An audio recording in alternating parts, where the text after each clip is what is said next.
आणि आता एक मोठी बातमी, मंत्री संजय राठोड यांनी केलेल्या वक्तव्यामुळे राजकीय वर्तुळात एकच खळबळ माजली आहे। संजय राठोड कधीही नापास होऊ शकत नाही, मी तुम्हाला नापास करेन। तसेच उद्धव ठाकरे यांच्याशी माझे आजही चांगले संबंध आहेत, त्यांचे आजही मला फोन येतात, असा खळबळजनक दावा राज्याचे कॅबिनेट मंत्री आणि शिवसेना नेते संजय राठोड यांनी केलाय।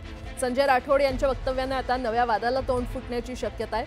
दरम्यान मंत्रिमंडळाचे प्रगती पुस्तक काढलं आणि त्यात संजय राठोड नापास, पण मी कधी परीक्षा दिली नाही आणि कुणी पेपरही तपासले नाहीत, मग मी नापास कसा झालो असा सवाल त्यांनी उपस्थित केला। बंजारा समाजाच्या बैठकीत राठोड यांनी बंजारा भाषेत हे वक्तव्य केलंय। दरम्यान भर सभेत केलेल्या वक्तव्यानंतर मी असं काही बोललोच नाही असा घुमजाव संजय राठोड यांनी केला। एकूणच संजय राठोड यांच्या या खळबळजनक वक्तव्यानं अनेकांच्या भुवया उंचावल्या।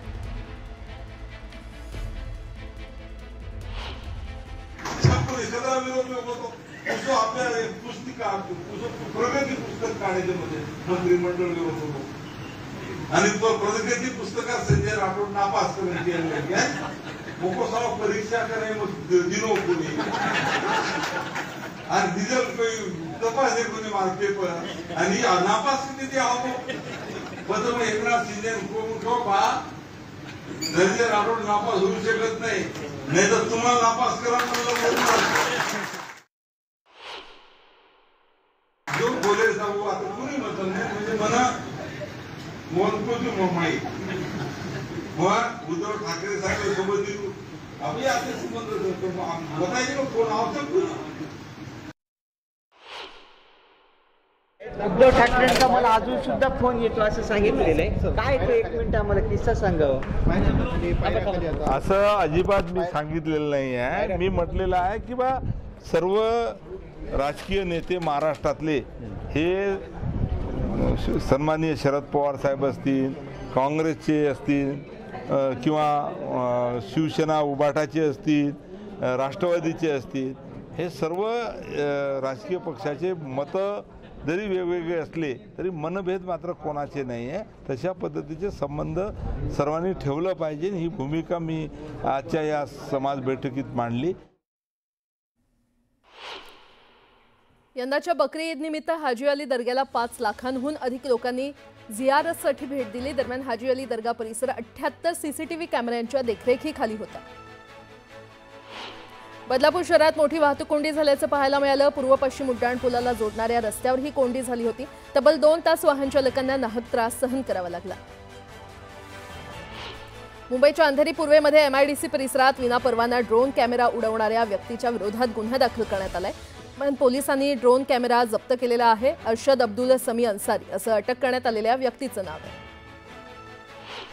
महाबळेश्वरमध्ये वाहतूक कोंडी झाल्यामुळे वाहन चालकांना नाहक त्रास सहन करावा लागतोय। सुट्टीमुळे मोठ्या संख्येनं महाबळेश्वरमध्ये पर्यटक दाखल झाले असून गर्दीचं कोणतंही नियोजन न केल्यामुळे मोठी वाहतूक कोंडी झाल्याचं पाहायला मिळालं। जेजुरी गडावर एक महिला आणि 2 युवकांनी गोंधळ घालत भाविकांना त्रास दिला। यामध्ये हस्तक्षेप करणाऱ्या सेवेकरी शिपाई आणि पुजाऱ्याचा महिलेनं चावा घेतला। गोंदिया जिल्ह्यामध्ये अद्यापही पावसाचं आगमन झालं नसल्यानं शेतकऱ्यांनी चिंता व्यक्त केली आहे। उलट तापमान 42 अंशांवर पोहोचल्यानं नागरिक उकाड्यानं हैराण झाले। चंद्रपुरात पावसाने हजेरी लावली। पावसामुळे वातावरणात गारवा निर्माण झाला आणि त्यामुळे उकाड्यापासून हैराण झालेल्या नागरिकांना दिलासा मिळालाय। पावसामुळे आता शेतीच्या कामांना वेग येण्याची शक्यता आहे। रत्नागिरीच्या दापोलीमध्ये मुसळधार पावसाने हजेरी लावली। यामुळे बाजारपेठेमध्ये मोठ्या प्रमाणात पाणी साचलं। पाणी साचल्यानं नागरिकांना अडचणींचा सामना करावा लागला। तुळजाभवानी मंदिरातील दर्शन रांगेमध्ये भक्तांमध्ये हाणामारी झाली। लहान मुलानं उलटी केल्याच्या कारणावरून महिला आणि पुरुषांमध्ये हाणामारी झाली। रविवारच्या सुट्टीनिमित्त मोठ्या संख्येनं भाविक तुळजापुरात दर्शनासाठी दाखल झाले होते।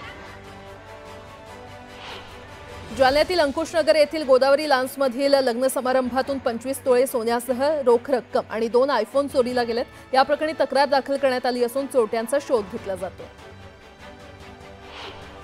मालेगावच्या पाटणा फाट्याजवळ एसटी बस आणि कंटेनरची समोरासमोर धडक झाली। या अपघातात 12 ते 15 प्रवासी जखमी झाल्याची प्राथमिक माहिती आहे। छत्रपती संभाजीनगर जिल्ह्यातील पैठणच्या आगलावे गेवराईमध्ये मासे पकडण्यासाठी गेलेल्या 2 भावंडांचा शेततळ्यात बुडून मृत्यू झालाय। मासे पकडण्याच्या जाळीमध्ये पाय अडकल्यामुळे ही दुर्घटना घडली। लोणावळ्यातील भुशी धरणाच्या बॅकवॉटर परिसरात बुडून 2 तरुणांचा मृत्यू झाला। पाण्याचा अंदाज न आल्यानं हे तरुण बुडाल्याची प्राथमिक माहिती समोर आली। पाटणच्या गुजरवाडीमध्ये चारचाकी आणि दुचाकीचा भीषण अपघात झाला। या अपघातात दुचाकी चालकाचा जागीच मृत्यू झालाय। मृत्यू झालेल्या दुचाकी चालक कराडमधील बांधकाम व्यावसायिक असल्याची माहिती आहे। अमरावतीमध्ये प्रहार संघटनेचे अध्यक्ष बच्चू कडूंनी अन्नत्याग आंदोलनाला सुरुवात केली। शेतकऱ्यांची संपूर्ण कर्जमाफी, दिव्यांगांना 6,000 रुपये मानधन, शेतमजूर आणि मच्छीमारांसह विविध घटकांच्या मागण्या पूर्ण करण्याची मागणी त्यांनी केली। मालेगावमध्ये विविध मागण्यांसाठी शालेय पोषण आहार कर्मचारी युनियन आणि आधारवड बहुउद्देशीय संघटनेनं आंदोलन केलं। मंत्री दादा भुसेंच्या कार्यालयावर मोर्चाकडून मागण्या पूर्ण करण्याची मागणी करण्यात आली।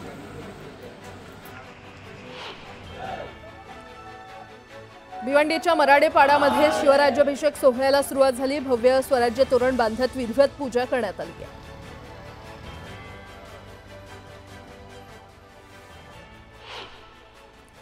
आणि आता एक मोठी बातमी, किल्ले रायगडावर आज तिथीनुसार शिवराज्याभिषेक सोहळा पार पडतोय।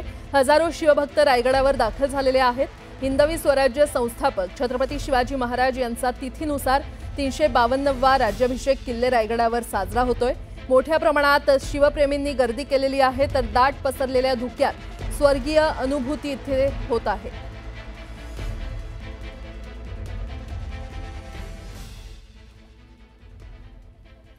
स्वराज्याची राजधानी किल्ले रायगडावर छत्रपती शिवाजी महाराजांचा 352वा शिवराज्याभिषेक सोहळा काही वेळातच पार पडणार आहे। आपण आत्ता आहोत किल्ले रायगडावर आणि या दृश्याच्या माध्यमातून पाहू शकता या ठिकाणी मेघडंबरीजवळ जो असलेला छत्रपती शिवाजी महाराजांचा जो पुतळा आहे त्या पुतळ्याला आकर्षक फुलांची रांगोळी काढण्यात आली आहे। या ठिकाणी तुम्ही जर पाहिलं तर या ठिकाणी शिवभक्त जमायला आत्ता सुरुवात झाली आहे। त्यामुळे किल्ले रायगडावर जर पाहिलं तर आज धुक्याचं वातावरण देखील आहे, धुक्याची चादर पसरलेली आहे। काही वेळातच या ठिकाणी राज्याचे उपमुख्यमंत्री एकनाथ शिंदे, उदय सामंत, मंत्री भरत गोगाल यांनी अन्य आमदार आणि मंत्री यांच्या उपस्थितीत किल्ले रायगडावर काही वेळातच छत्रपती शिवाजी महाराजांचा शिवराज्याभिषेक पार पडणार आणि हा शिवराज्याभिषेक पार पाडण्यासाठी हजारोच्या संख्येने शिवभक्त किल्ले रायगडावर दाखल व्हायला सुरुवात झालेली आहे। दिनेश पिसाट, न्यूज 18 लोकमत, रायगड।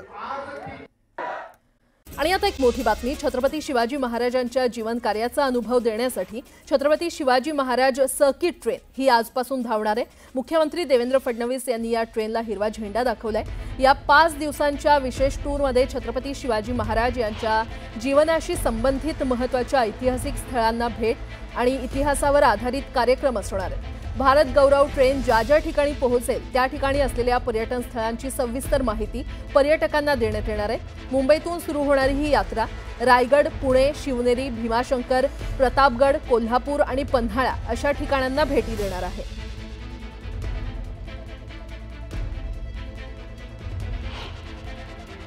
आपल्या सगळ्यांचं अस्तित्व आहे, कारण छत्रपती शिवाजी महाराज होते आणि म्हणूनच आजच्या या अतिशय पवित्र दिनी मला आनंद आहे की भारतीय रेल्वेने भारत गौरव यात्रा रेलच्या अंतर्गत आजपासनं छत्रपती शिवाजी महाराज सर्किट हा सुरू केलेला आहे। आत्ता सुरुवातीला तो 5 दिवसाचा सर्किट आहे।